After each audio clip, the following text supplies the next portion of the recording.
d'entendre sur France Info, une émission de grande écoute, normalement à destination d'un public très large, sur le changement de genre.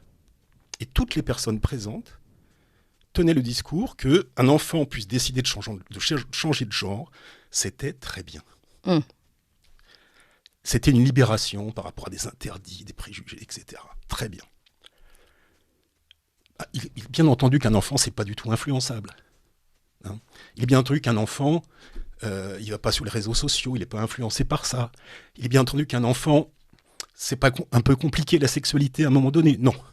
Il décide de changer de genre en toute conscience. En même temps, on lit, il y a 30 ans, 40 ans, le consentement de Vanessa Springora. Tout à fait. À une époque où on vous disait que si vous baisez pas à 13 ans, ou si vous refusez de baiser une jeune fille, c'est vraiment que vous êtes un vieux bourgeois coincé. Et Vanessa Springora dit « Oui, j'ai consenti, mais c'était pas un vrai consentement. J'étais sous influence. » Aujourd'hui, tout le monde est scandalisé.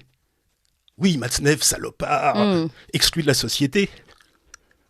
Et on dit donc qu'une gamine de 13 ans, quand elle choisit sa sexualité, elle ne le fait pas en toute conscience. Et maintenant, on vient de dire qu'un gamin qui choisit son sexe, c'est beaucoup plus lourd. Avec des hormones, etc. Lui, très bien. J'attends la Springora de dans 30 ans. Oui. Où on considérera ça comme scandaleux. Oui. Mais où vont les yeux sur ce paradoxe, en effet, que vous citez, page 58, si on veut être précis. Nicolas Vidal.